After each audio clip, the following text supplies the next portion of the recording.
Hey, how's it going, everybody? My name is Jason. This is Art of Christian Homestead coming to you this week again with another devotional. I really enjoyed doing this. Hope you guys have enjoyed watching them.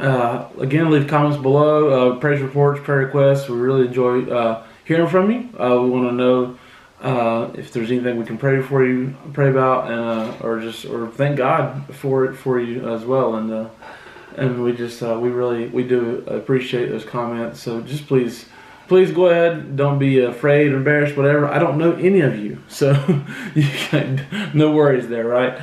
So we do enjoy hearing from you, though. So let's get started. This week, I was thinking earlier about something. It's funny, like I'm from North Carolina originally, right? So I used to work at this store called Lowe's Foods. Any of you guys in North Carolina who may possibly be in North Carolina may know what that is. Obviously, it's just a North Carolina store, but it's Lowe's Foods. I would go in there in a small town, and there's people come in there that I did not know. I have no idea who they are, but somehow they walk up to me and they look at me and go, "I know you. You're so-and-so's son."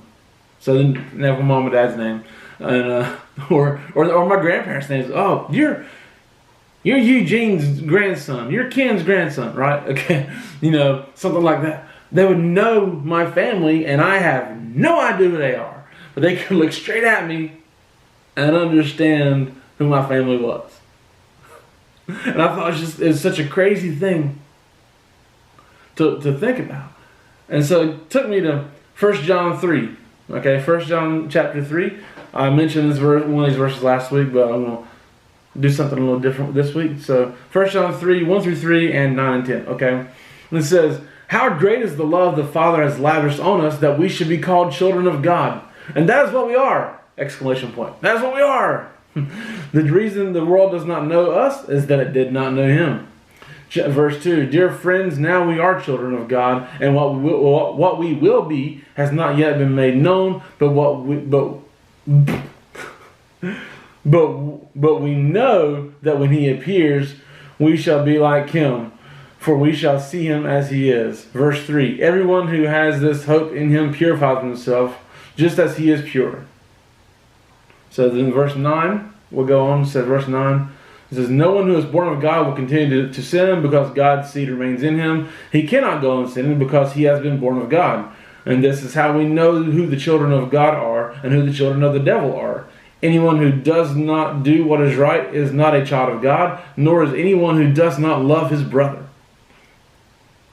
So it has me thinking, first of all, we go through, it says, a lot of times I think in this world we begin to get frustrated or confused or whatever, because people in this world don't understand Christians. Okay, they don't get us. They don't understand us. They think we're just believing a fairy tale, whatever. But they don't understand us, and we don't really understand them. Okay, but just as all these people would come to me and they knew me because they knew my family, these people in the world who are not part of the family of God, who are not Christians, doesn't make them horrible individuals, by the way. Okay, just they're not Christians. When they need to be a Christian, they need to meet Jesus, but they've never met Jesus. They don't know God, so they're not going to know us. They're not going to understand us. They're going to think we're crazy, everything, and we shouldn't allow ourselves to be frustrated and come back at them in any kind of aggressive manner and cause friction because they don't know us. God said they're not going to know us. They don't know us because they don't know Him. Now, if they don't know Him, whose fault is that? It's probably not theirs. It's probably ours because we haven't introduced them. We haven't introduced them to Jesus. And at some point in time, they got to make a choice, right? If they have been introduced, but we've got to make sure we're introducing Jesus to people. And without that, they're not going to understand us, and we're not going to get. And there's going to be that thing where the world does not know us because they did not know Him. These people that we meet in the store, they knew me because they knew my family, and I have no idea who they are, but they knew me because they knew my family. They knew my dad. They knew my mom. They knew my grandparents. So that's the first thing I took away there is that I looked and saw that and I thought, man, they don't know us because of that, and it's made that connection. It's kind of crazy. And then verse 2 says, but now we are children of God. But now we are children of God. So, but currently we're a child of God. But what we're going to be is not yet been made known. So we're currently we are God's children. All right. But we don't fully know everything that comes along with that idea. There's certain things that will come along with it on earth, but then there's certain things that the fullness of our inheritance as a child of God has not been made known. That's what it's saying is that but what we will be has not yet been made known. Okay, but we know that when He appears, we're going to be more like Him. We're going to be like Him because we're going to see Him for what He really is. But so right now we are children of God. That's what we are now. And our fullness of His inheritance will be made known later. Okay? But now that's just covering up what the verse means. I got more than that. So then verse 3 says, so if you have this hope, you're pure. Okay, you purify Himself because He is pure. So if you've been united with Jesus, first character trait, honestly, first trait of being a child of God is that you're going to be made pure. That's a trait of God, of being a child of God, of something that comes along with being a child of God, is that you're going to be made pure because you've been united with Christ, who is pure. And there's no impurity there, so He makes you pure. He makes us pure. Being united with Him makes us pure. So that's one thing another thing I've taken from being a child of God is that we're pure. Not because of us, but because of Him. Okay? So let's go on to verse 9. In verse 9 we talk about, it says that no one's born of God. So I think a lot of people will look at that and read it and say, well, I'm not born of God because I've messed up today. I messed up yesterday. I messed up 6,000 times today. It doesn't mean that this says no one who's born of God will continue to sin. You're not going to continually sin. Okay, look, you're going to mess up. We're all going to mess up. We're all going to fall short. Right? But that means we're just not going to create a pattern of sin in our life. When I mess up, God lets me know real fast. The Holy Spirit is quick to convict. I understand that because it's contrary to what is actually going on inside of me. Sin is contrary to what I feel in my heart or what God's done in my heart. Okay, God's done something different in here than what was there to start with. Right? So when I mess up, God lets me know quickly. And if I've been born of God, I won't continually create this pattern of sin and sin and sin. I'm not going to ignore that. Right? Because I know something has happened that's contrary to what the Spirit inside of me says or does or feels. So you're not going to continue to do that if you've really been born of God. Because you're going to understand, I don't want to do this anymore. So don't think that just because you mess up, it doesn't mean, that you're not born of God. That's not exactly what's being said here. So you're just not going to continue to do so because the Spirit inside of you doesn't want to do that. And God will win over eventually, right?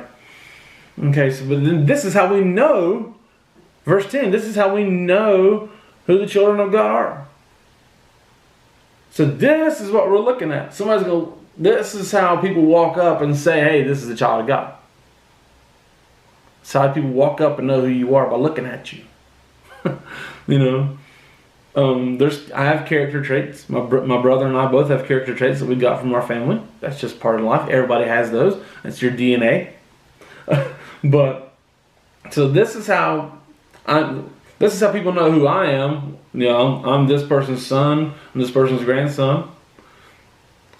That's how they know me because they see me. They see what I look like. They walk up and look at me and see I've got these traits that exude who exactly I'm from, right? But this is verse 10 says this is how we know who the children of God are and who the children of the devil are. If you're doing wrong, you're of the devil. If you're doing right, you're of God. And at the end it says, Nor is anyone who does not love his brother.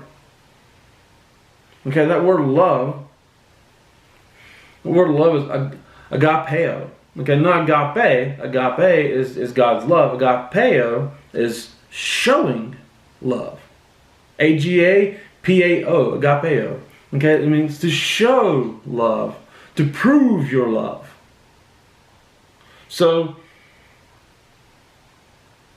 that's what it says there at the end, is nor is anyone who does not show love to his brother. So that's interesting. So we go through that and we see that that's how people are going to know us. And Jesus said himself that they're going to know us by the way we love one another. So they're going to know us by how we act. That is the biggest thing that we've got to focus on in this day and age, and any time, obviously, as Christians, is that people are going to look at us and know who our Father is. Not just, they shouldn't have to know, they should not need to hear us talk and hear us say that we're a Christian to know that we're a child of God. That should be evident by our actions. We're going to mess up, but then when we mess up, it's got to be evident by seeking forgiveness. If we wrong somebody in this world, we got to seek forgiveness from them and say, look, I'm wrong. I am wrong.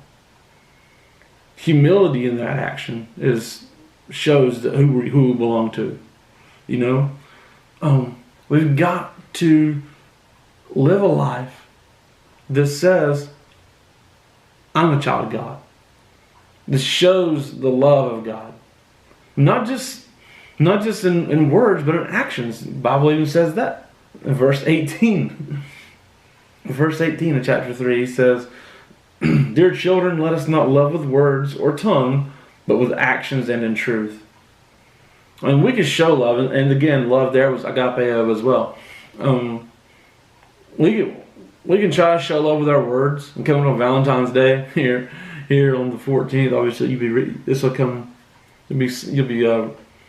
be watching this after that. It won't be out till the 15th. But on Valentine's Day, so we say I love you. We say I love you. We say I love you. Well, actions speak louder than words, man. That's the old term, right? Actions speak louder than words. So we've got to love with our actions.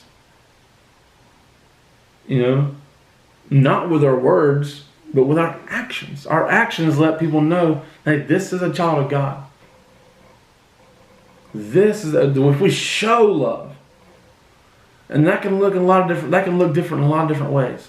Okay, every situation is different. Every people are different. So you gotta do what God's telling you in your heart. You gotta be led by the Spirit and go forth and love people in a godly manner, and show that love and allow people to see that, and then be ready to present the gospel or present your testimony and say, this is my experience with God. This is what He's done for me. That is what we need to be doing. Meeting people where they're at, loving them where they're at. And then when we get the chance, say, hey, this is why I can do that. This is what God's done for me. This is my testimony. This is my experience with the living God. Have you met Him? Then those are God encounters. Those are encounters that change people's lives. We got to do that. We got to be God's hands and feet. We've got to be doing that stuff and showing what a child of God really is. I appreciate you guys watching. My name is Jason. This is Art of Creation Homestead. We love you. God bless you, and goodbye.